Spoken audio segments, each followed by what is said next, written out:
ABC preempts its regularly scheduled programming for the following special. Brought to you this Christmas morning by Walt Disney World. Oh, boy. Merry Christmas, America, Canada, Europe, and servicemen and women watching around the world. We're talking the 1985 Walt Disney World Very Merry Christmas Parade. Hit it.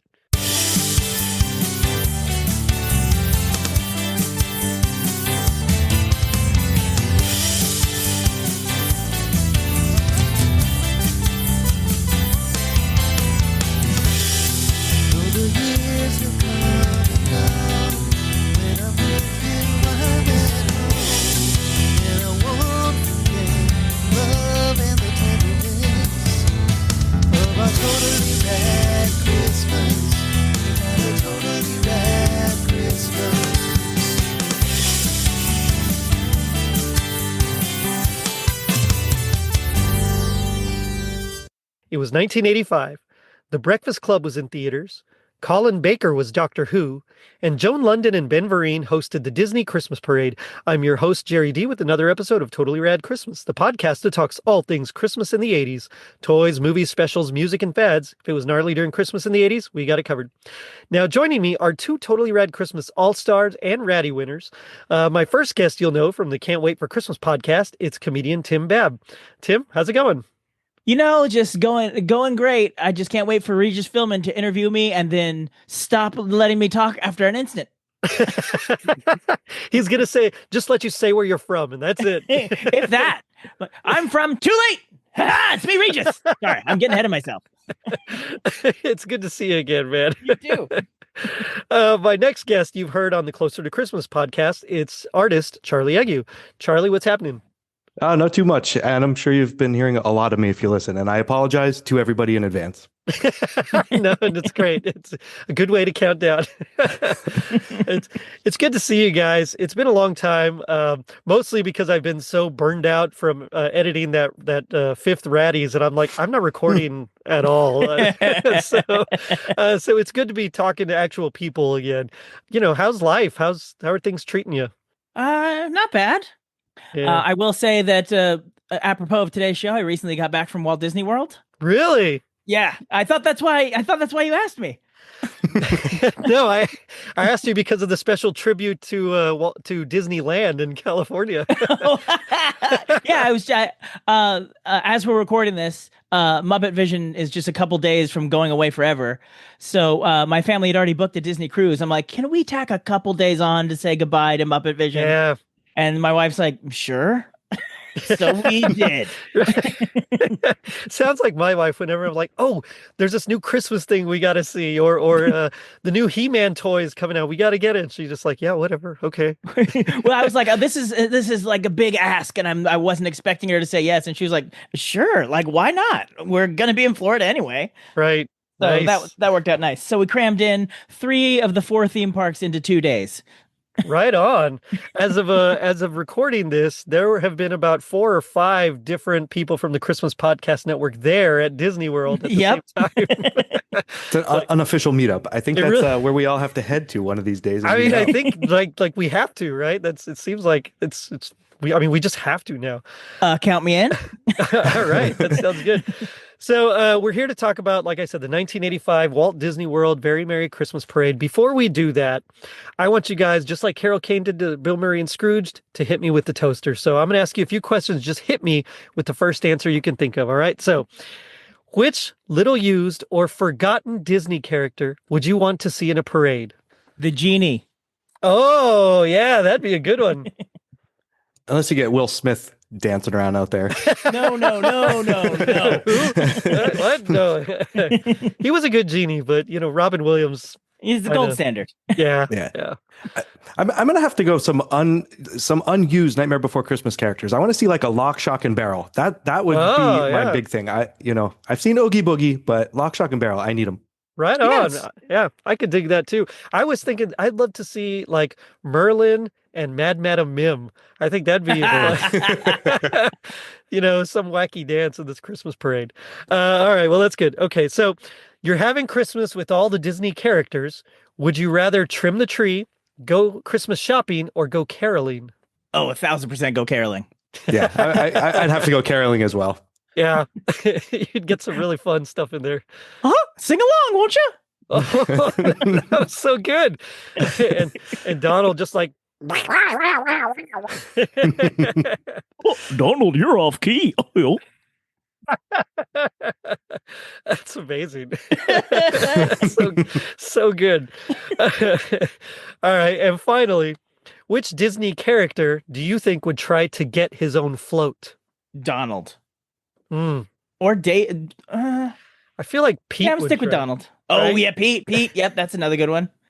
What do you think, Charlie? When you said Pete, I was initially I just thought Pete the Dragon or Pete's dragon, like the dragon of Pete the Dragon. I don't know why, but I would like to see that on a float. Actually, like a float just to house the dragon for Pete's Dragon. Well, they have a Pete's Dragon electrical parade float. Oh yeah, I missed that.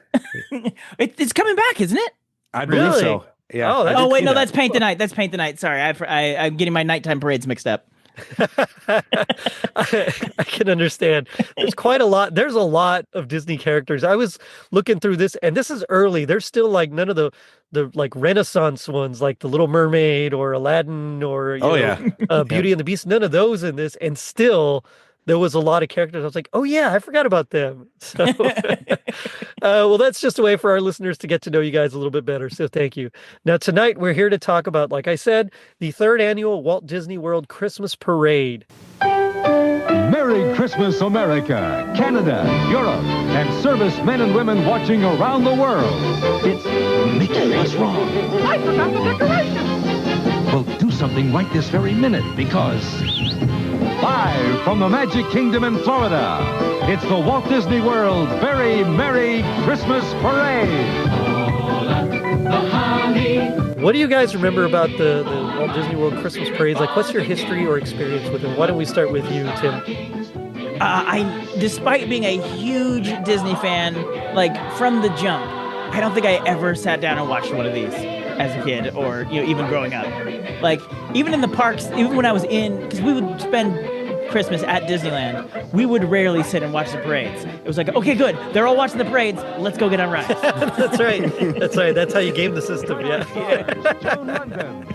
What about you, Charlie? Yeah, I'm gonna have to say I'm in the same boat. We were not a TV watching Christmas morning type of family. We were up, we were opening presents, we were just demolishing everything. Right. All the new stuff. We'd never sat down and watched any Disney parades. And I still don't to this day. I'll catch them later. My brothers have adopted that and they watch them, and I'm kind of jealous about it, but I don't know. I'm off playing with the kids. We're doing some other stuff. So I still don't watch them to this day. Yeah. Live. Yeah. And I'm actually right there with you. I don't remember these at all. It wasn't until 2 years ago, Charlie, when we covered the 1983 one, that I was like, oh, these are a thing.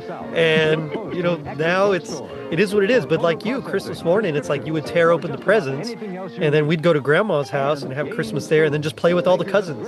So, I mean, nobody got time to watch TV. It's I want to play with those new toys. So, yeah, it was different. It was fun, and it's definitely not Macy's. It's a lot shorter, so that's great. Yeah, they have to do a lot more filler. Like, let's watch Goofy hang around in front of the castle for a while. Let's throw in not just one set of commercials, but we'll tell you that the parade will be right back and throw in another set of commercials. That was a lot of that in this one. I was like, okay, they're really trying to stretch it here. I don't know if like someone called in sick and or what. I will say I did like watching those things where it was this thinly veiled commercial for something new coming out at the parks. Like there was a couple of those in here, like for the Living Sea and Captain EO. Captain EO, right. Like they'd always couch it like, this is some entertainment, but I'm like, it was 100% just a commercial. But when I was a kid, I would watch those. Like that was appointment viewing. Like when Star Tours opened, they did one. I remember I was like, everybody shut up, I'm watching Taylor. I gotta say, seeing Michael Jackson and Francis Ford Coppola and George Lucas, like, how did this not be like huge? I mean, that sounds like, just on paper, that sounds like the biggest win ever. I think it was for a while. Was it? I mean, I know it was like big at the parks, but I didn't know. I mean, like, have they ever released those songs that he wrote for Captain EO? Not only So one of the songs is on his Bad album, which I don't mean is not good. I mean, that's the title of the album. And it went to #1. A song he wrote for an amusement park 3D movie, Another Part of Me, went to #1 on the charts. Another Part. I don't even remember that song, but I didn't own the album. Part of me. And downloaded. No, but yeah, I like Michael Jackson. That's awesome. George Lucas. I mean, it was the mid '80s, so he was pretty coked up. I'm looking at you, Howard the Duck. But still, I mean, it's like not a bad combo there. Directed by Francis Ford Coppola. Wow. There's a comedian named Doug Benson who tells a story about this. Yeah. So apparently they ran out of money towards the end of it. And they had to replace all the professional dancers with just random people they could grab off the street, and he was one of them. And so, like, he's just sort of farting around, like, not really. That's like awesome. It was constantly just like, we don't know what we're doing. We're flying by the seat of our pants. It's amazing that it is a story that you can follow the logic of at all. I will tell you though, if I was a dancer in Captain EO, like not only would it be on my resume all the time, but I would be telling everybody like, oh, by the way, did you know I was in Captain EO? Nice to meet you. Yeah. That's all I'd tell people. Exactly. I mean, half of that stuff looks like it was like the stuff that it didn't cut it enough for Star Wars. So they're like, let's use it for that. It's like some of the characters are so off, but like they would look out of place in Star Wars, but in something like this, they look perfect. I wonder if it was like originally going to be like the Star Wars holiday special. Then they like just spun it off into Captain EO. Well, I think they wanted him to do a Star Wars thing. But he's like, well, I don't want to do actual Star Wars. And my only stipulation is like, no one can die in this. So there's no actual violence. Like no one's getting shot, no one, anything like that. But there is a scene in Captain EO that until they took it out for a while and they brought it back after Michael Jackson died as a tribute and they took it out again. But there was a scene I misremembered as being Star Wars because that's how close they are. They're shooting at Captain EO's ship and he has like a satellite dish thing that like sort of flies off, and because it's 3D, it goes right at the camera. Right. I remembered that happening to the Millennium Falcon in the second Death Star when it knocked off the dish. I remembered it flying back to the camera, and I rewatched Return of the Jedi. I'm like, what kind of cut is that? Did they do that? Did they cut it out for the special edition? And it's like, no, dude, you're remembering Captain EO. That's awesome. Happy Life Day. So Jerry, you said you never saw Captain EO at Disney, right? No, I never got to see it at Disney. I've only seen it on YouTube since. Okay. Growing up, we just didn't have enough money to actually go to the Disney theme parks. Right. And being in Texas, we were like halfway in between both. So it's like, well, which one do we go to? And right. So we went to none. Yeah, the way that was set up in the theater, right. that was one of those shows where like the theater made it more interactive because like the seats vibrated, like the whole theater like matched what was going on in the movies, like 4D or something. Yeah. Right? So like one of the sad things was when that came out of there, then they just reused that theater to do like some Pixar shorts and like some random stuff that you'd go in there and see, and then like they still incorporated some of the vibrating seats and stuff into some of the shorts that they were playing. It was so out of place. It was. I mean, I'm not going to say I didn't go in there to cool down and watch some of the stuff. It's all for sure. Like all the Pixar movies, all the shorts that they put at the beginning, they would just air through that, and then you would just be watching something. All of a sudden, all your seats would start rumbling. Everyone in the theater would be going nuts. The claws coming down at the Pizza Planet, right? And then just vibrating. So what's funny, the vibrating seats were actually for Honey, I Shrunk the Audience. So I did Captain see EO that. was in there first, and then they took Captain EO out and redid the theater for Honey, I Shrunk the Audience. And they took Honey, I Shrunk the Audience and put Captain EO back in, but they didn't bother redoing the theater. So they incorporated the shaking seats things for Captain EO, including just making you dance while he was dancing. Like, right. What are we doing right now? Dude, it was insane. Like I could picture people like in there, like not knowing what's going on, like having heart attacks in the background. Like it's just like, whoa. Yeah. And a lot of it, I got to say, having watched, and I know we're kind of talking about this particular thing besides the actual parade. I mean, technically it's in the special, so this counts. This is true. Right. But like, it reminded me a lot of Michael Jackson's Moonwalker. Do you remember that movie? Oh, yeah. I loved it too. Like when he turns into the car, or when he turns into the rabbit, and then he's a transformer at one point. I mean, like, Talk about awesome. And Joe Pesci is like a drug dealer. I mean, yeah. But a high-tech drug dealer with lasers and stuff, as you do. That's right. Slicked back hair and a ponytail. I showed that to my kids during the pandemic, and they could not have been less interested. Yeah. I have a feeling if I were to show my kids, it would be the same. I mean, like, but look at that cool car he's turning into, man. Like, oh, well, it is what it is. So the parade actually opens with Mickey and Minnie, like, starting the show. They're kind of dancing around in front of the castle. They're calling everyone together. And we hear We Need a Little Christmas playing. But the announcer or something is like trying. I don't know what's doing with this announcer, but he's like, hey, we got to get that started. Come on, just talking in the background, trying to tell Mickey and Minnie to hurry up and get this thing done. Oh, like so the story is they haven't decorated yet, and they're going to do it all of a sudden right now. Right? Okay. Yeah, because I think Mickey says that he goes, "Oh, we forgot to decorate" or something similar to that. Wow, And I completely missed him saying that. I was just like, "What's happening?" The audio on the file I watched was a little off, but I believe that's what I heard Mickey saying. Yeah, same. Gotcha. So We Need a Little Christmas. They decorate. They get all the wreaths and garlands and everything up, and it looks fantastic. And we get shots of like the 3 little pigs, Snow White and the 7 dwarfs. We get, of course, Santa Goofy on like a jet ski or something. Because, when you think of Santa, you think of a jet ski. And, and then piñatas. I know there were some piñatas in the shots. It was like just cutting to a lot of different things. Yeah, because they took that that was at Epcot over in the Mexico Pavilion. Yeah. Right. The parade's hosted by Joan Lunden and Ben Vereen. Joan Lunden, this was her 3rd time hosting this.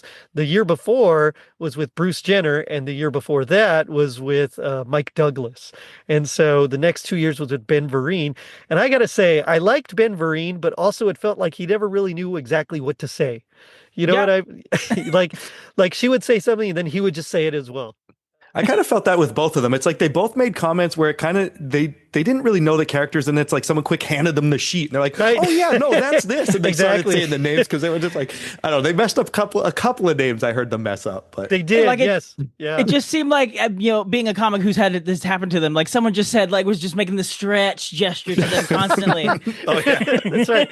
Like, oh, we don't really have anything else to say. Well, someone called in sick. They needed to fill space. Which then they should have utilized Regis a lot more than if they were looking to fill some time. I mean, honestly, like they threw it to him quick and then just cut away from him way too quick. Well, we'll get to there, but yeah, there was one time I was like, wait, what? Does he realize why they threw to him? I don't think so.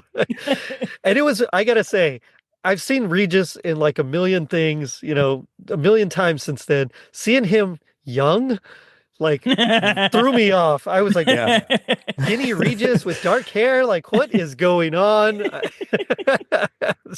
It was odd, but good for him. So let me ask you this. On this was actually live on Christmas Day, correct? Live on Christmas Day, yes. Okay, so nowadays a lot of it gets filmed in the summertime. So this one, like for me, I'm always under the impression Magic Kingdom gets decorated all in one night because we always go in August, September when it's all Halloween themed, and then magically overnight one night it's Christmas. So nowadays, if this is filmed, I believe a lot of it's filmed during the summer. So do they actually redecorate for Christmas in the summer for a parade? I'll have to watch the parade one of these years and see how the decoration is, if it's live on Christmas still or if it's pre-taped. I mean, they do say that I think it was a text that some of the parts were pre-recorded, but they do. I don't think they film in the summer. I think they film it between Halloween and Christmas somewhere. Okay, I mean, so the decorations are up. It's not like they're throwing them up for one day just to record some stuff. Then, but I mean, it's Disney World, right? So it's easy. All you have to do is sing "We Need a Little Christmas," and all of a sudden, that's true. It's just their little pixie dust flies, and it's all of a sudden there's wreaths there. But I know it's not done all at once anymore now, because if you go to Disneyland towards Halloween, like actual, October 31st, the castle will be covered in snow. Oh, wow. Right. Yeah. Okay. I mean, I guess it makes sense. And yeah, there were some pre-recorded elements. We talked already about the Captain EO preview. Ben Vereen sings like a whole song on a steamboat. There was like Regis out in that living oceans seas? or living seas, whatever it's called, So yeah, there were some pre-recorded things. And then there was just some live bits, and you could see the kids, and Regis was out there live. But, talking. Well, I'm going to say talking, but I'm going to put it in quotes. Talking to families. Like scaring families. Yeah, that's right. That's right.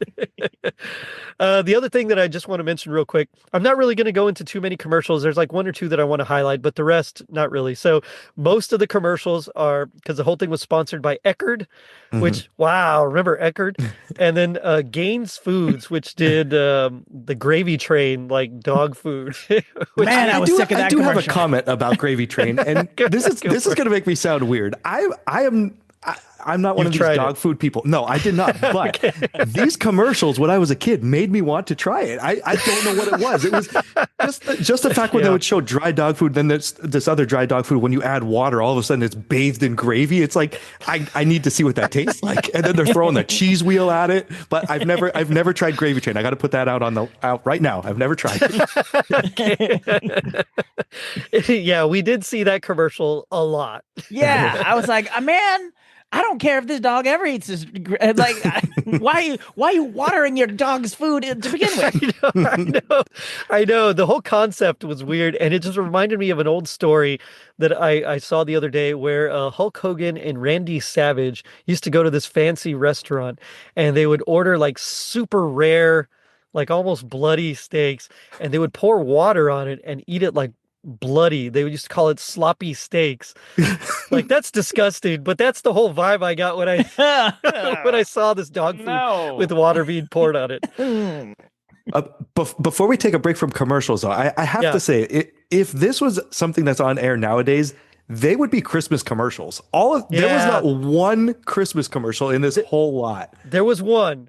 There was one. Yeah, and when I think I do remember one, but I was disappointed by the lack of Christmas type commercials. I was too. I mean, I guess at that point, technically, it's Christmas Day, so they're not really pushing Christmas anymore. Yeah, but also, like, I mean, it seems like that's when you should have it most, right? It's Christmas Day. Have some Christmas commercials.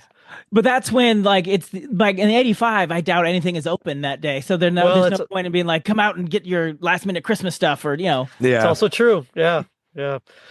So we get Tinkerbell. Dopey puts a star on top of the tree, which I thought was kind of cool because, I mean, Dopey? I would have thought like Mickey would have done that, right? He's Mickey Mouse, right?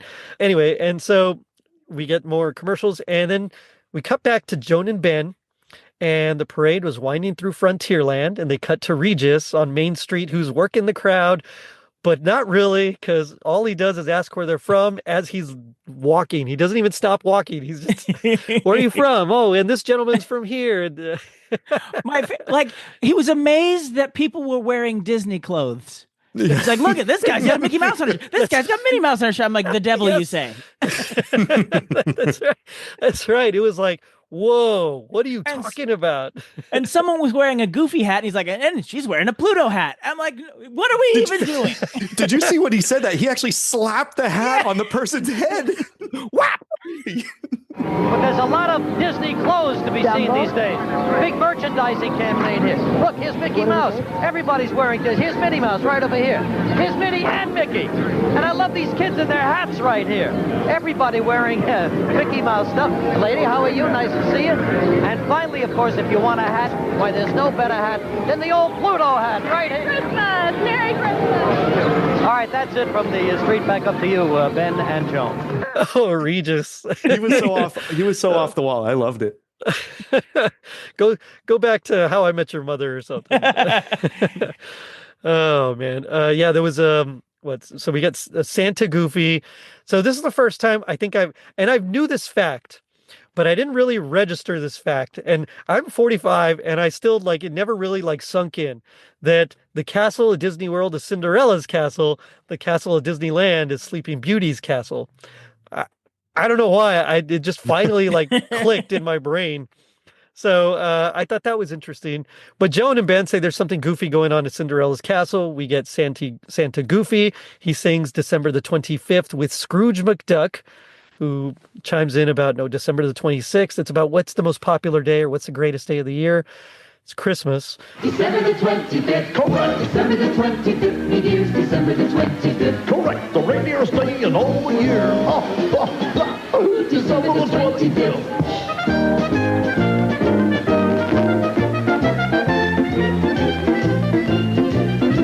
If there's a day in day that's more than any myth?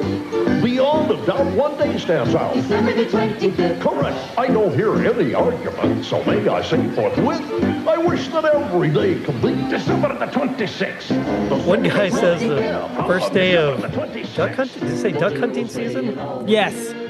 And he's like, blam, blam, blam, blam, blam. That's right. like, Scrooge says payday is the best day. Of course. I'm like, wrong cartoon. That's Bugs and Daffy. And also, there's a duck on stage with you. That's why he wants to go hunting. It's easy. He doesn't have to, no bird calls, no hiding in the reeds. Also, you can tell this was before Disney corporate really had a lock on, all the different, because like that is clear. I mean, maybe that was who was doing Goofy at the time, because I know Bill Farmer didn't start doing it yet, but that was definitely not Scrooge McDuck, the Scrooge McDuck voice. No, I don't remember. And I think we talked about the voice. It's the guy that did the voices from like the parks. It's not the same, like the actual actor, Alan, right. What's his name? So yeah, it's definitely off. It's Scrooge McDuck-ish. Yeah, it's like, he sounds Scottish. Good enough. That's right. Now I want Mike Myers to do it. I was like, this version of the costume is evil looking. Like it's a scary looking costume if you're a kid. It was a creepier looking Scrooge McDuck for sure. Yeah. The farther you go back on Disney costumes, the creepier they get. Oh yeah. Like as you go like towards 1955, like when you see 1955 Mickey Mouse, you're like, nope. And I think that's just costumes in general, Oh, you're probably right. Could be. So the West Orange High School Marching Warrior Band plays Santa Claus is Coming to Town. They start the parade, and we cut to a commercial for Superman 2 on ABC. Yes. I wanted to mention that because I knew you were going to be on this. I was like, yeah, I got to mention Superman. I did not even plan to be. For those listening, I am wearing a Superman T-shirt at the moment. What power? Where's Superman? Superman, can you hear me? What moves? Your secret's safe with me. I'm not going to tell anyone. What a guy. Never thought this thing would go the distance. Superman 2. Sunday at 8, 7 Central. And then it's not this commercial break. It comes up later. I don't know if you want to save it till then. But then that same night or maybe it's back to back, the making of Supergirl, the movie. The making of Supergirl. Yeah. Here's the thing. This is 1985. Supergirl had already come out and bombed in 1984. 84, yeah. The fact that they thought they were going to get eyeballs on the making of Supergirl. That is See how they made that movie you didn't watch. Yeah. The funny thing is, I really like that movie. Is it good? No. But yeah, that doesn't mean anything. But it's fun. It's a fun movie. I mean, Helen Slater, yes, please. So anyway, so Cinderella's fanfare trumpeters begin the parade officially. We get the Knights of the Magic Kingdom with different colored banners and horses. That was really nice to look at. And we also get a float with Prince Charming, and it's got the mice like Gus Gus and Jacques.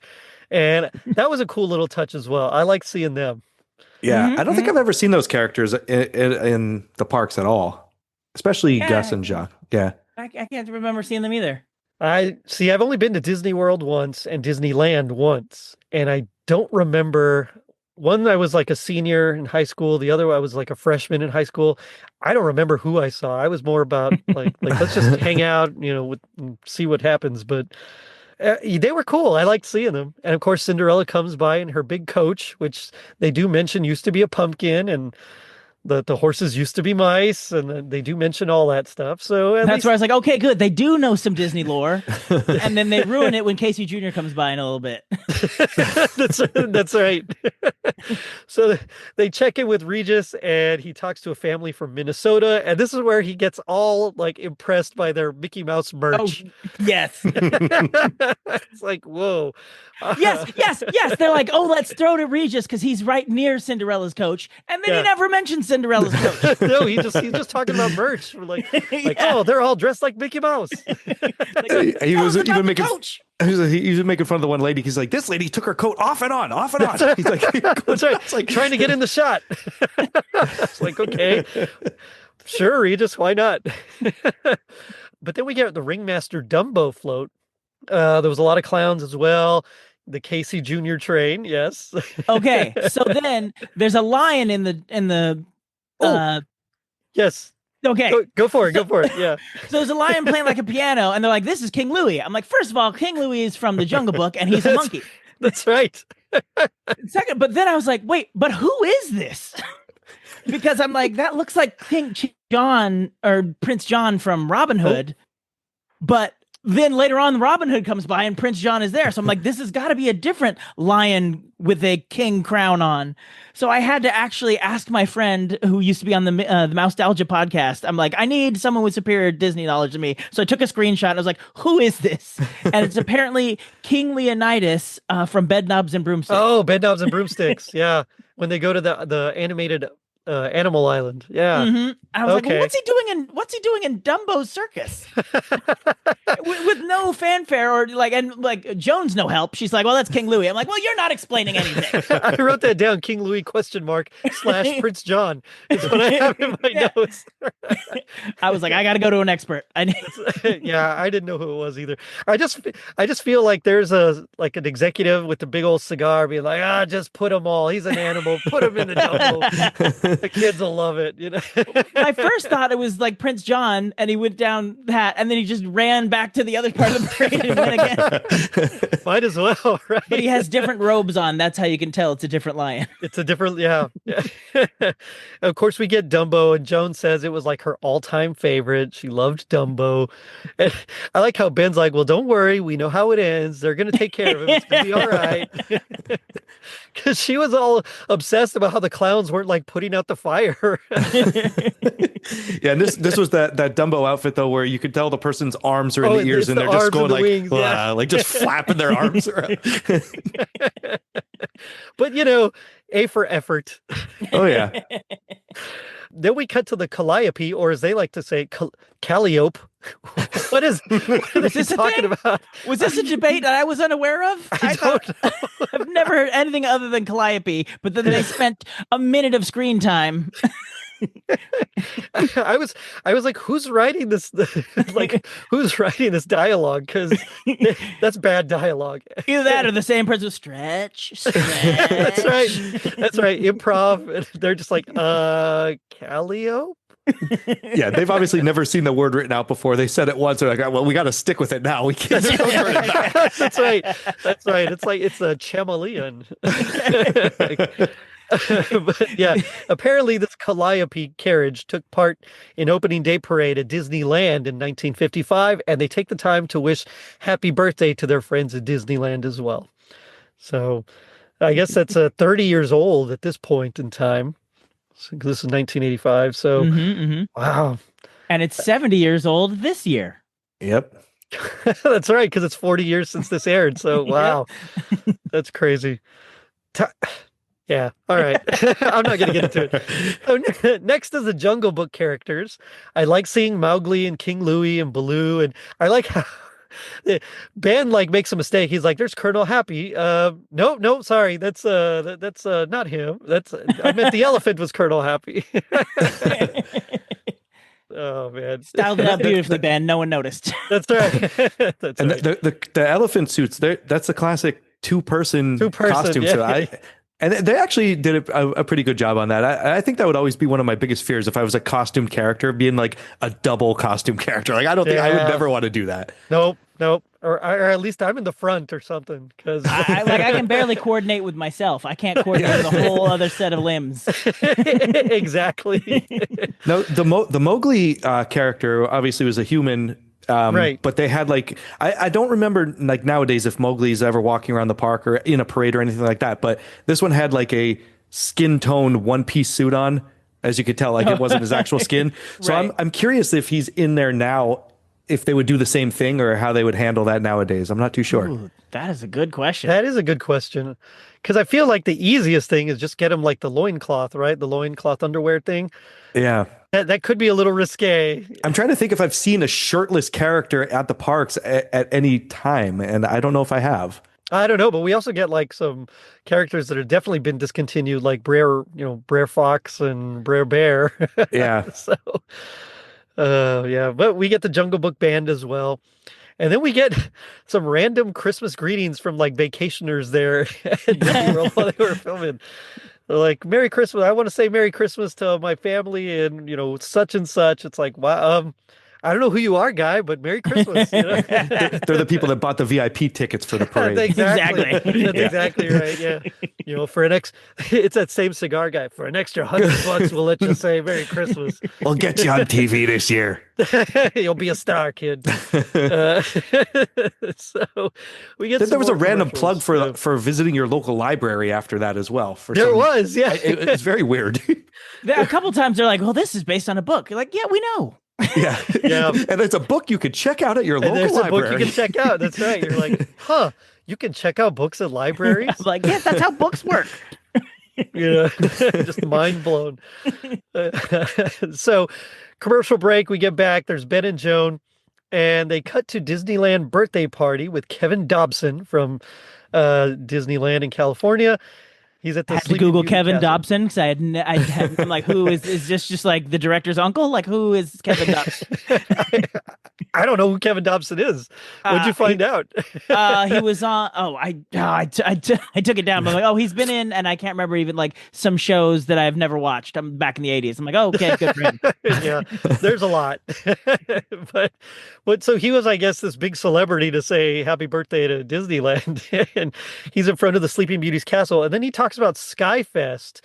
This thing called Skyfest in Anaheim. They released 1 million balloons in honor of like Walt Disney's imagination or something, and for the birthday. Just a few days ago, Disneyland's hometown of Anaheim threw one heck of a 30th birthday party for Disneyland. It's a time where we're going to honor a man who followed his dreams, who created something that I think has changed the world. On what would have been Walt Disney's 84th birthday, this proud city set a Guinness World Record by releasing over 1 million balloons into the California sky to honor the man and the land that taught us all how to believe in magic. 5, 4, 3, 2, 1. But I did like they were playing Let's Go Fly a Kite, the music in the background. I thought, well, okay, well, I mean, I guess that's appropriate for launching some balloons.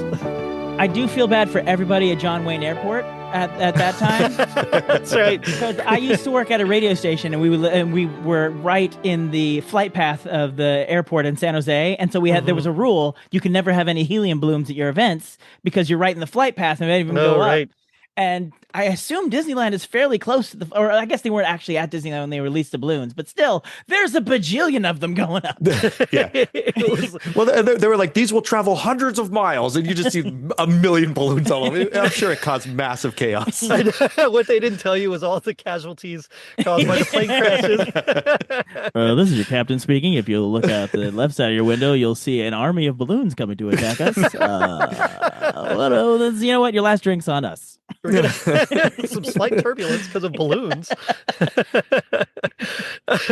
But then we get Herbie the Love Bug. I like that skit. That was a good skit. Too. Yeah, some cops were trying to ticket Herbie or something is what they said. Yep. And cops they tell him to stop. He opens his trunk and one jumps in. And then comes out the door, but then grabs onto the bumper. I mean, I was like, "Good, that's a stunt and a half." That was done so fast too. Like he flew into the hood of that car and was out the driver's door within 20 seconds, and then the other cops grabbing onto his leg. Like that was a pretty good skit. You would not see anything like that nowadays at the park. Heck no. No, I feel like that's a liability, right? Yeah, especially with those train tracks or with the trolley tracks in the road. OSHA would break their legs on their way to run over and stop you. That's right. Insurance will not let them do. It's like Tom Cruise now and Mission Impossible. Exactly. But I did like how Herbie just kind of smiled and laughed. Sorry, now I just want to see a Tom Cruise Disneyland parade. I'm in. Let's do it. I bet he could do it. I could see Jackie Chan doing that stunt where he jumps in and comes out the. Yep. But Tom Cruise would have to be running full speed, jump over it, do a flip, and then land grabbing the bumper or something. I don't know. Oh man. But we got the Robin Hood characters next. So Prince John, like you said, the hippos, the rhinos, and the elephants. Robin Hood was one of my favorite Disney cartoons at that time. It was that one and The Sword and the Stone. Those were like my two favorites. And so when I saw this, I was geeking out like, yes, the elephants and the rhinos. It was so cool. And then I'm in the background like, oh, the sassy wenches. I enjoy that. I wrote that down.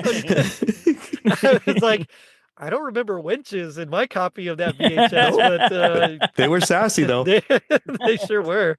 And we got the Funky Monks, the band. I love those. I love their moves. That's right. So Robin, Marion, Little John, and then the Sheriff of Nottingham, inexplicably with our heroes. But yeah, it was the wenches and Friar Tuck. So anyway, strange. And this is where we cut to the pre-recorded Regis at Epcot Living Seeds Pavilion. Yes. I jumped on the Christmas monorail to Epcot Center and headed straight for the Living Seas Pavilion.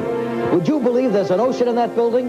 A 5.5 million gallon underwater world that's due to open in January. I mean, a real live ocean in that building. This I've got to see. Ah, a human. That's a good start. This is Kim Murphy, one of the Disney guys who put this place together. So, Kim, you and I together through this whole project, right? That's right, Regis. In fact, I'll be there when you hit bottom. Oof, don't want to hear that. Well, are you ready to go? Ready to go? Where are my fins? The fins are on the fish. Oh. Here we don't need fins. We take a hydrolator to the bottom. Come on. It was a whole little, like, let me tell you about this attraction that's coming so that you'll come visit us segment. Exactly. A fun fact, that is now Nemo themed. Oh, okay. That makes sense. I mean, you have this huge underwater thing. Like, I'm trying to figure out where this elevator that he went down in. I've been in this attraction so many times since I was a kid. What was that elevator ride? I was thinking the same thing. I was like, what did I miss? I was just there. Well, there's an escalator in the building, but I don't know of this random, unless you're using the handicap elevator and they just themed it back then. Like, I have no idea what that was.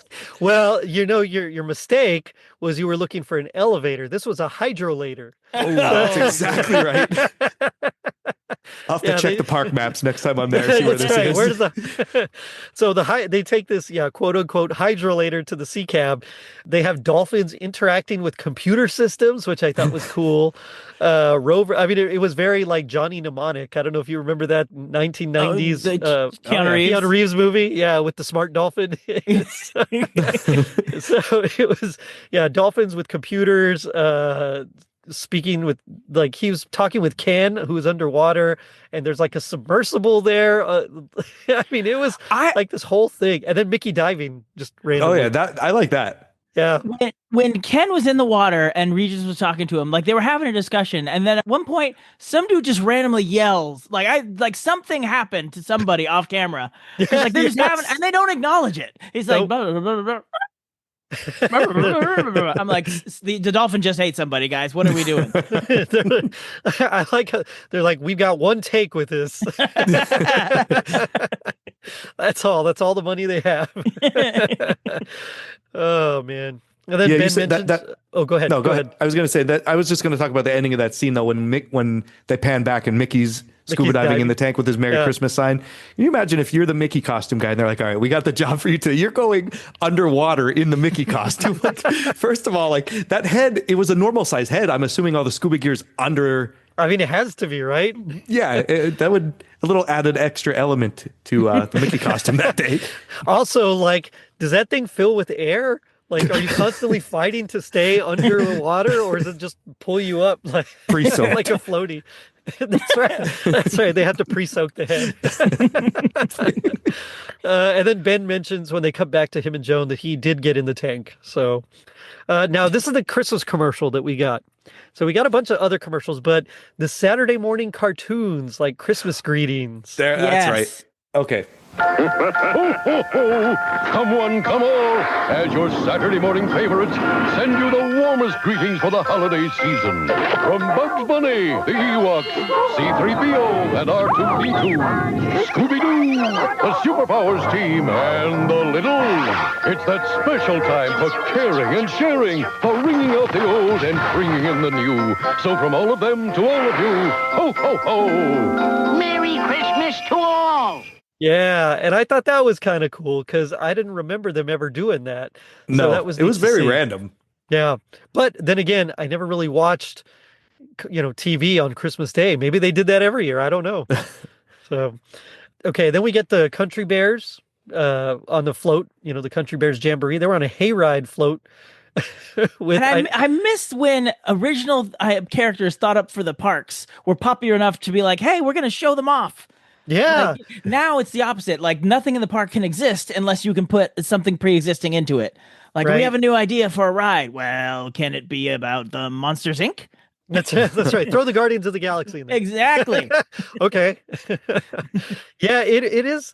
There is something cool about like characters created specifically for that place, then doing something that you can actually see and interact with.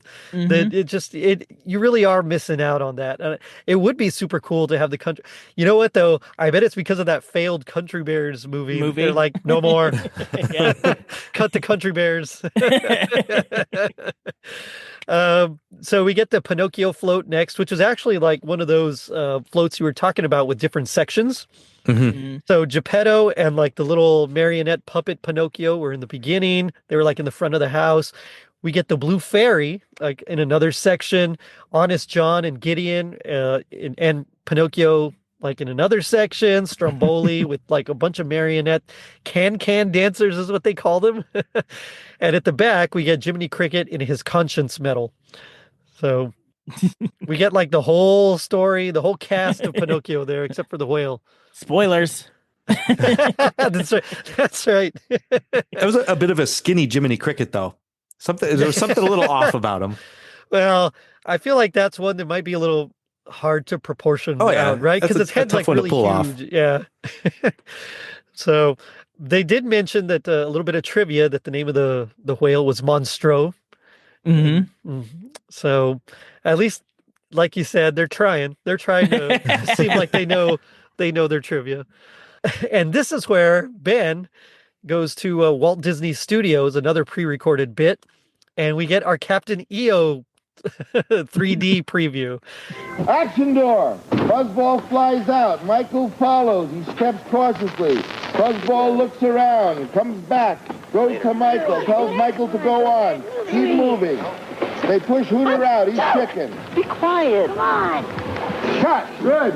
Around his face. He doesn't know what to do. You see the people movie. Okay, and say Hooter right away. Oh. Right after you throw the cage. Hooter. Hooter. Okay. Hooter, hurry up. Play back. Look at the left. Look at the left. 5, 6, 7, 8. 1, 2, 3, 4, 5. 1, 2, 3, 4, 5, 6, Michael, explode! A strong character with a charm and smile that then turns into this real powerhouse. Yeah, let's shoot it. It was cool, I gotta say, because he's there in front of Mickey Avenue and Dopey Drive in Burbank, California. Have you been out to Walt Disney Studios, Tim? It was funny. I took my mom on a tour of Warner Brothers Studios because they do an American AMC movie classics. Like you can like tour all the classic parts of the studio. Oh wow! And then cool. we decided, well, let's just walk over to the Disney studio, see if we can do anything. And they're like, no. Like we get to the front gate, we're like, hey, we just came from Warner Bros. Where we did a tour there. We just want to see what there is to do here. Like here's what you can do. Go back out the way you came. Beat it, kid. Can I take one picture? All right, but make it snappy. Sorry, folks, the park is closed. The moose out front should have told you.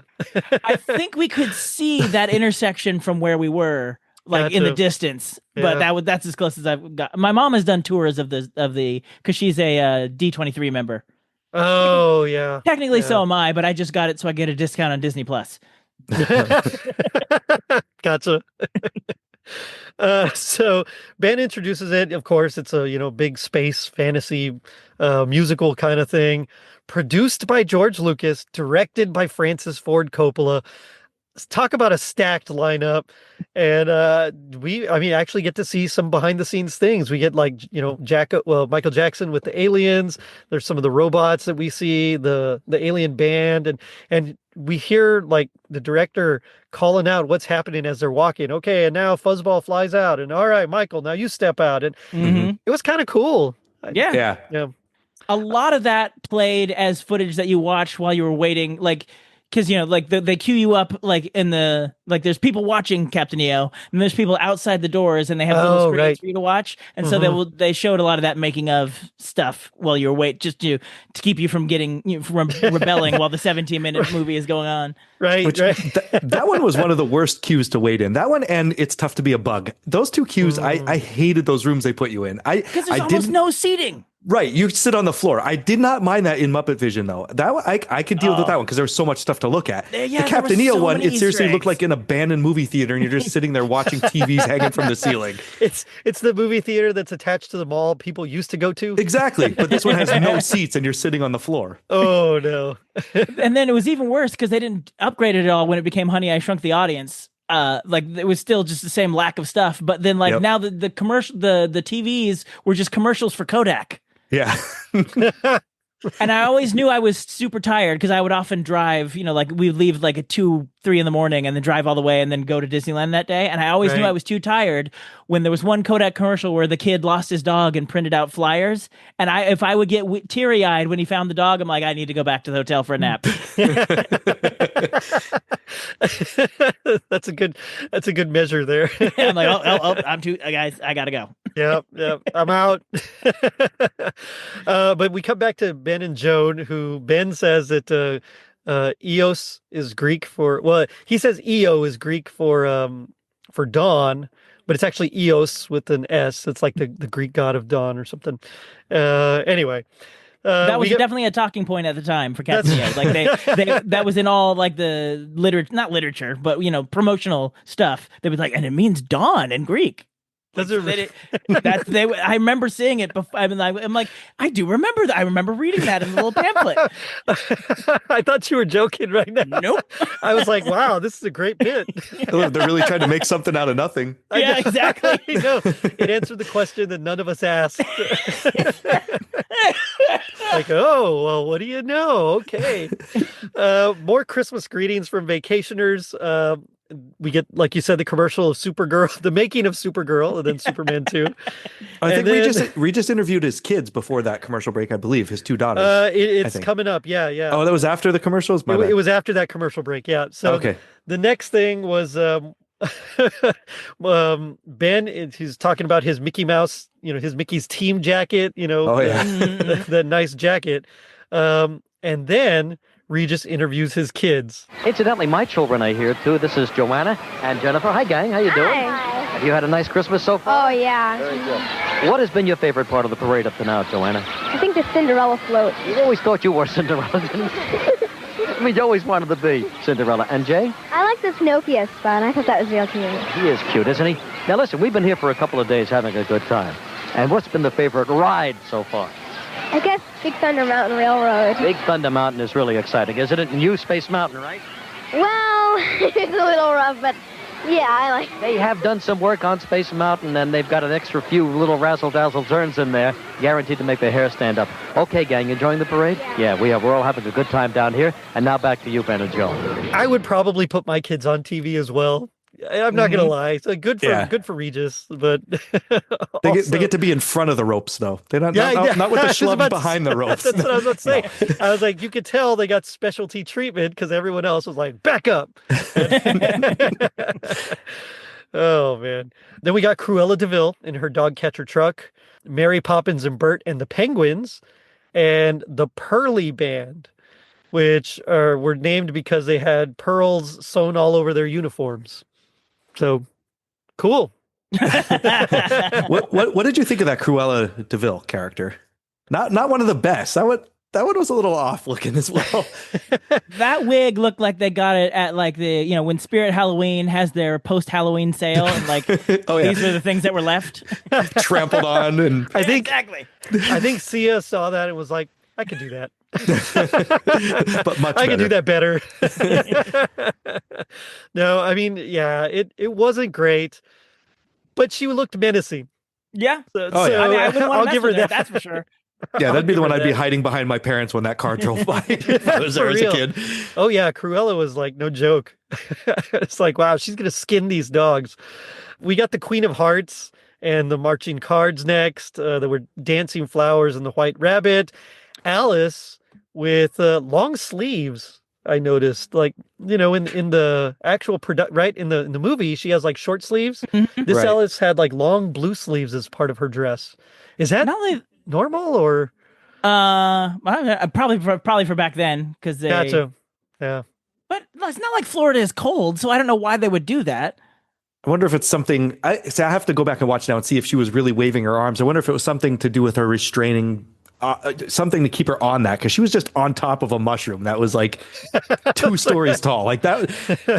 That was a pretty intense float, just to picture like a big lumpy mushroom and you're just sitting up there, like nothing around her. So obviously she was like harnessed in there somehow. But I don't think you would see something like that anymore, because they usually have everybody fenced in pretty good when you're on these floats. Eat your heart out, Super Mario. Yeah. But I was like, I know people looked older in general, like, when you go back in time. True. But yes. I'm like, is Alice 35? I thought she was a little girl. That's right. That's right. She was like, what, 12 or 13 or something, right? Curiouser and curiouser. That actress might have been, and it was just, that's what the 80s looked like. We get some butterflies, or as Ben corrects us, bread and butterflies. And of course, Tweedledee Tweedledum, and then the teapot, and I think the Mad Hatter was there. I think we got a glimpse of him, if I recall. Or maybe I'm just making that up. But I'm like, now I can't see him in my head, but I believe you. No, this could just be me nitpicking, but were they calling them Tweedledee and Tweedledum? I believe they were. Oh, maybe. I think you got to go back and look, because I think they were called him Tweedledee. And the funny thing is, like, to me, it stood out because she said the names 4 times. She said Tweedledee, and she mentioned it like 3 or 4 times. She did say it a lot. You're going to say the one that you said wrong the most times out of any character. She's doubling down. Oh, yeah. Oh, look who's coming along, Tweedledee and Tweedledum. They mentioned that it's twice the size, it's 27,000 acres, twice the size of the island of Manhattan. So that's kind of cool. And then we cut to another pre-recorded bit, Frontierland Riverboat, with Ben singing Go Tell It on the Mountain, Amen, Children Go Where I Send Thee, as a medley. They make it, Joan makes it sound like Ben just left and went down there. But he just took off. Like, he just stepped off camera. Like when they make a movie in a city you've lived in, and you're like, you can't get from 3rd Street all the way to downtown. That's right. Like, you can't get from the train station where they're watching this to Frontierland, and the time since we last saw him talk with his showing off his jacket. But you don't have underground tunnels available like they do. That's right. That's right. You got me. You got me. Yeah. So he sings a nice little medley of, gospel-y type songs. I actually thought he did a great job. Yeah. And there's dancers and everything. It was a little out of place. It was showy, but like you said, they got to stretch it. I feel like Ben Vereen had that in his contract, right? He's like, yeah, I'll be your host, but I got to sing. I want to sing and dance. Oh yeah. More commercials. Back to Regis and the crowd. Then we get the wooden soldiers from Babes in Toyland. And we get the big finish here. So there's a carriage with Mickey and Minnie in like their Christmas attire. There's also another little medley that's like jolly old St. Nicholas, Jingle Bells, and Frosty the Snowman that like the band's playing. And here is the guy that everybody loves. Everybody loves Mickey Mouse. And look, there's Minnie Mouse at his side. Hi, Mickey. Hi, Minnie. Hi, Mickey. Hi, Minnie. We talked about how people all over the world are seeing this telecast, and 50 million people today. This is a mouse that truly is known by almost everyone all the way around the world. And some Disney people were telling me a story recently about Mickey Mouse. They had a film crew out in a very remote part of China. They encountered some mountain people who didn't speak English, and it was getting to be a kind of a tense situation. But all of a sudden, the mountain people saw a little picture of Mickey on their camera, and all of a sudden, everything was okay. That little picture of that little mouse transcended all languages. I believe that, Joan. And we got a cool toy factory float. I like the float. I thought it was different. Yeah, that was neat. Yeah, they often do a cool toy factory float in their holiday parades, even now. Oh, that's cool. I feel like Goofy is in one, and like they're trying to make the toys, and of course Goofy is messing it up, and his son Max is there. Oh, seeing Max would be awesome, because this is of course pre-Max. Yes, this is way pre-Max. Yeah, Goofy's still an eligible bachelor, a swinging single here. By Max, I mean Goofy's son, not the streaming service. That's right. There you go. That's right. Well, that's what HBO Max now. Yeah. or, again, or something. I don't even. Yeah, who knows by the time we air this? That's right. That's right. Now it's called H plus. I don't know. It's the Prince's old symbol now. That's with the plus sign next to it. So yeah, Goofy's there. He's by a toy train. The float that I thought was the coolest one out of all these, the Gummi Bears. They had the Gummi Bears float. All right, now, these are some favorites of my little girls, and these are brand new Disney characters. They're the Gummi Bears. I'll try their names, okay? All right. Tummy, Zummy, Sunny, Cubby, Gruffy, and Grammy. I think I got them all there. My kids love these Gummi Bears, too. She names them all because her daughters watch them. But, like, I know when I went, and now, of course, I went in the 90s, so Gummi Bears weren't a thing anymore. But, like, when I went, I never saw these Gummi Bears. Do they still make appearances? Like at all? I haven't seen them in a lot. Yeah. I have never seen them. I don't think There was a time at Disneyland where they had done over Fantasyland as Disney Afternoon, and so like Tailspin, DuckTales, Rescue Rangers, and Gummi Bears, and so the motorboat cruise, which I don't think is there anymore. No, it's not. That was done up as Gummi Bears, and so I think some of the Gummi Bears were walking around, and then they had plastic cutouts of the Gummi Bears while you were going on the boat cruise. That's why we go to Disneyland. Plastic cutouts. No, but that's cool though. I liked seeing the Gummi Bears. It was just different, It was neat. Snow White and then Raggedy Ann and Andy. I didn't realize that was a Disney thing. It's not. It's just a public domain thing. Yeah, I definitely don't associate them with Disney at all. Gotcha. But, yeah. Disney, like, I could just see Walt like, what's free? Let's take that. And now it's all coming back because now Steamboat Willie's out there. Yeah, that's right. So yeah, we get Donald in the gingerbread house float, the three little pigs again, gingerbread men and women, Chip and Dale were pulling hobby horses, and then we got dancing snowmen, and of course snow ladies, as they mentioned, and Christmas trees, the dancing Christmas trees. That was cool too. I liked those. Were there people in those trees? I think so. Yeah, I think there was, right? Because they were bending like a human would. But the snowmen, you could tell they were snowmen. The trees, I wasn't sure if it was some sort of robotic thing. I didn't know if the snowmen were pulling them, but I think they were probably. In '85, there's no way they had the technology to have roaming Christmas trees yet.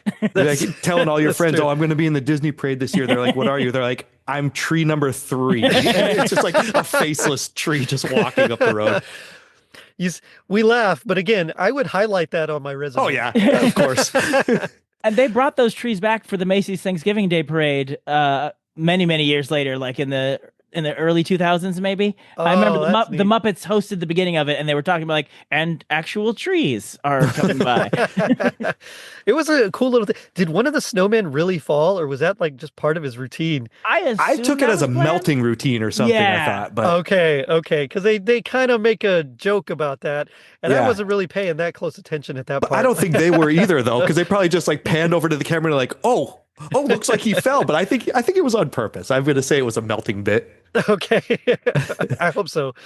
So then we get Captain Hook and Smee, which I also thought was kind of cool. Pooh Bear with the honey pot on his head. Oh, honey pot Pooh. Honey pot Pooh was nice to see. And then finally, and I love how they say he looks tired, Santa Claus on his sleigh. And there he is, Ben. Oh, thank Santa Nick. Claus. Hi, Santa. Making his last stop before he heads back to the North Pole for the year. Boy, he looks like he's been up all night, huh? Yeah, I bet he has. And with Santa arriving with all the excitement, you might think that this is the end, but hold on, because we are going to come right back, and we will have a special Christmas finale that you will remember for a long time. Very long time, so don't go away. They're like, well, he was up all night. But that Santa Claus was not enthusiastic at all. Well, he was tired. That's true. They did warn you. They set the table. You set it up, we'll knock him down. Now, I couldn't tell if it was just because of the coloring in the footage I watched. Was his sled silver? I think or was like it just really washed out? Okay. Yeah. I'm not a fan of a silver sled for Santa. It's got to be red. It's got to be red, right? Yeah. Yeah, I agree. So more commercials. And then at the very, very end, we get people of 10 different nations from Epcot wishing everybody a Merry Christmas. It starts off with President Ronald Reagan, though.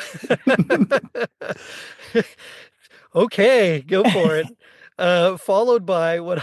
Prime Minister Margaret Thatcher, yeah. And all I could think of was Austin Powers. Margaret Thatcher naked on a cold day. So yeah, representing, of course, Britain, we get Prime Minister Brian Mulroney from Canada. And then we just get a bunch of people from Epcot. And then like world leaders stopped returning their call. That's right. They were like, for what? For a parade? No, we're not doing that. It was France, China, Mexico, Italy, Germany, Morocco, and Japan. Those are the different ones. And then they just got random employees like, you're from here. No, say you're from here. Can you do a French accent? Yeah? All right, go for it. Hello, welcome to the France Pavilion. It is me, Pierre. And then some had like perfectly like no accent at all. Yeah. You know? I was like, okay, well, welcome to Japan. I'm like, what? That's right. That's right. I was like, this is great. But while they're doing that, the international choir sings "Let There Be Peace on Earth," and we get more balloons. Yes. Oh, yeah. That's like the sign of something special. You got to release a whole bunch of balloons into the air. I wonder why there's a helium shortage. It's all Disney's fault. Disney in 1985 wasted all our helium. That's right. That's right. I like that as a running gag. It's like, oh, it's from that old helium shortage of 1985. Thanks a lot, Disney. Okay, if you guys could be like a character in this parade, who would you be? It could be anyone. One that was in it, or a random one to add to it. Either one. I got to hone my skills on the double costume. I'm going with the double costumed elephant. I gotta work on that. Yeah, I like that. I would just be Captain EO marching down the parade behind everybody. I mean, it feels like they should have had at least a Michael Jackson lookalike for this, right? If they were trying to promote it that hard, just grab a couple of the alien costumes, make some cheap doubles of them and march them down too. Yeah, for sure. I feel like, oh man, I would like to be probably Peter Pan. I think his costume wouldn't be that hot. Yeah, and it would be all right. Just flying or floating or whatever, walking down. But it does make me wonder. What would you guys say is your happiest memory or moment with this particular special? Just probably Regis steamrolling over the people he's interviewing. Just made me laugh so much. It was pretty great. Yeah, I'm gonna have to say, since I don't have any memories of this except for this discussion here, obviously I'll stick with the group talk here that we had about it. Oh, that's all classic. Yeah, yep. That's always a good one. Yeah, I mean, I really liked the talk about cop out. I really like the Saturday morning Christmas cartoon commercial. Something that had nothing to do with it. I was like, that's cool. I would have loved to have seen that. I'm like, if we're counting that, I really like the Superman 2 commercial. I'm like, oh, like he's a man of action. Man, what a guy, or something like that at the end. It was, yeah. What a guy. It was a great commercial. Do you prefer like the original or the Richard Donner cut? I prefer the original, but mostly just because I grew up with it, probably. I'm sure objectively the other one is better, but I guess there's no objective way to enjoy and, to imbibe media that is opinion based, but I'm sure there's ways. I'm sure it is more like sorry, this is a way deeper discussion than we wanted right now. No, I'm just, all of a sudden I just was like, oh, I wonder what he thinks about. I understand, because Superman 2, we've seen like a billion times, right? And so I love it. I love everything about it. The Richard Donner cut, I really, really like. But there's a lot of things that drive me crazy with it. Like they use, footage from, like test footage from it. And so his hair just like magically is different. And his glasses are different. Yeah, it just bugs the heck out of me. And they're like, I remember watching the making of, and Richard Donner's like, how come you didn't make that look better in that special effect? And the guy was like, well, we didn't have enough money. And, I tried to make it look like it was from the 80s. It's like, okay. There's a part where like the Washington Monument falls over. I'm like, oh, that just looks like abruptly we've turned to CGI in this 1980s CGI-less world until all of a sudden, oh, what?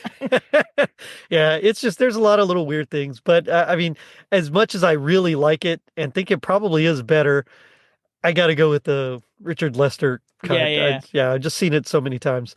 But now we come to my favorite part of the show, which is a little segment I call Gag Me with the Spoon, where we do our best impression of our least favorite part of this this parade here. As a guest, I'll let you go first. Just kind of set up the scene for us. And why don't we start with you, Charlie? Okay, so I'm going to have to go with a Regis moment. I don't know if anyone else is, but I'm gonna have to go to one with the little kid where he goes, my parents said I said Maryland, and he goes, you're really from Tennessee? This kid's all confused, and he like blows him off. Oh, Regis, that was great. Mine is technically a Regis moment. I mentioned it earlier. So tell me about these dolphins. They're members of the team, and we spend a lot of time in their environment.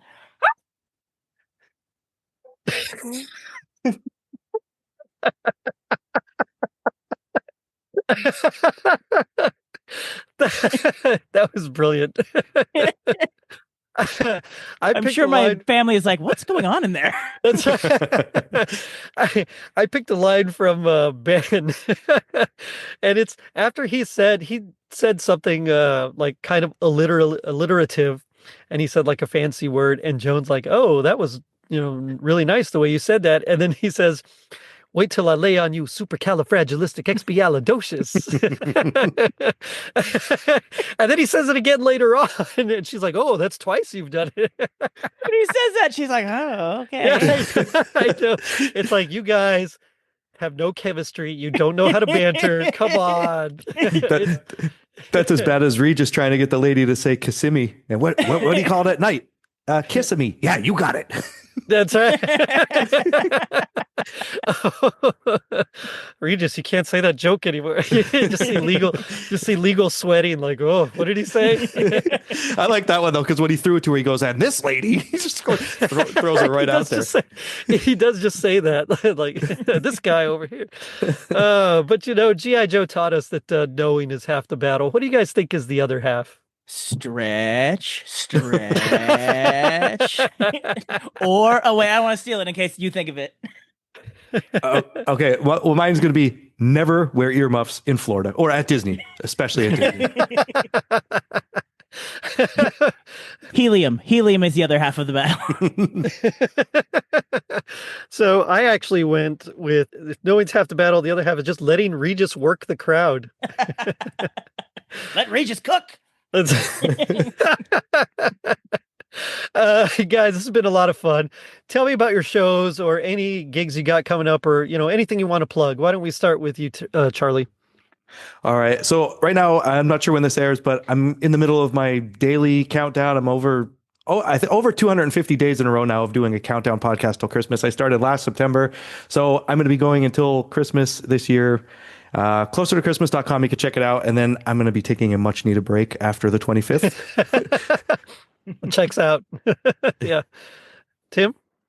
Well, so this year is the 10th anniversary of the Can't Wait for Christmas podcast. So we'll have our 10th anniversary show in July. It's also the 5th anniversary of our made for podcast TV movie, A Bomb for Christmas. This is one of my favorites. Where if you don't know, I got tired of people saying Die Hard is not a Christmas movie. So I combined the plot of Die Hard and a Hallmark Christmas movie and made it into one movie. And it was during the pandemic, so I was like, my listeners have nothing to do. Would you guys like to voice this? And so all the listeners voiced it, and my wife played the lead role. It was a good time. Yeah, it's great. So I'm going to do something for the anniversary of both those things for the rest of this year. Well, not for the rest of this year. Like I'll take days off.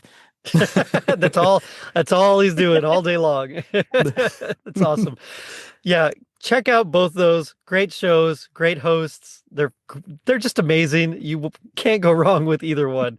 Guys, thanks again. This was a lot of fun. Thanks for having me. Yes, thank you, Jerry. And I will end it with let there be peace on earth and let it begin with me. So check us out on our social media pages, which you can find at linktree.com/totallyradchristmas. And if you're feeling like Ben Vereen singing at Disney World, leave us a review on iTunes. It helps us reach more people and spread some rad holiday cheer. Now, don't forget to check out our merch shop on tpublic.com and our super dope website, totallyradchristmas.com. God bless us, everyone. Later, dudes. We are back. In this past 90 minutes, you've seen a side of Christmas that makes us all laugh and smile, but there's another side of the holiday we'd like to share with you. It's a feeling of peace. And at Epcot Center's World Showcase, the people of 10 different nations have come together in this spirit of international friendship. And it's in this spirit that we present to you some special guests and friends with Christmas wishes from the people all over the world.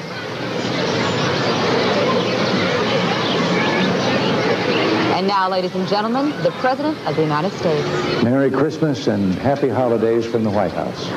Nancy and I and the whole Reagan family are relishing this happy season that is once more upon us. We hope and pray that all of you are enjoying the fellowship of loved ones and friends. If you're like me, you find that somehow each December your step quickens and your outlook brightens, and you just can't help but think some very good thoughts about life in general and also about your fellow man. Christmas is the season of hope, and there is no greater duty of man in this time of peace on earth, goodwill toward men, than the pursuit of peace. Thank you, Mr. President. Merry Christmas. Speaking for the people of Great Britain and the United Kingdom, can I wish peoples everywhere a happy time during this festive season. The message is peace on earth, but it doesn't stop there. It goes on to goodwill to men. For that's the way we learn to live the better together. Perhaps I may borrow a phrase from one of my fellow countrymen, Charles Dickens, who at the end of a famous book, Christmas Carol, said, "May God bless us, everyone." Let us all remember the very first Christmas message of peace on earth and joy to all mankind. Canadians from every corner of the nation join together in sending heartfelt wishes to our friends at Epcot Center and the world over for a holiday season free from strife, discord, or want. De la part de tous les Canadiens et Canadiennes, joyeuses fêtes. From my homeland, France, I would like to wish you a Merry Christmas and a Happy New Year. On behalf of the Chinese people, I wish you a Merry Christmas and a Happy New Year. Merry Christmas and much health and happiness for the new year.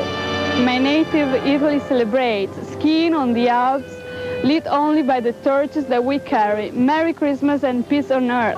I want to wish everybody a Merry Christmas and a joyous New Year from everybody in my home country, Germany. May there be peace on earth and joy and happiness to everyone from my homeland, Morocco. Halfway around the world, in Japan, presents have already been opened and good wishes exchanged. We wish you all a Merry Christmas and a prosperous New Year.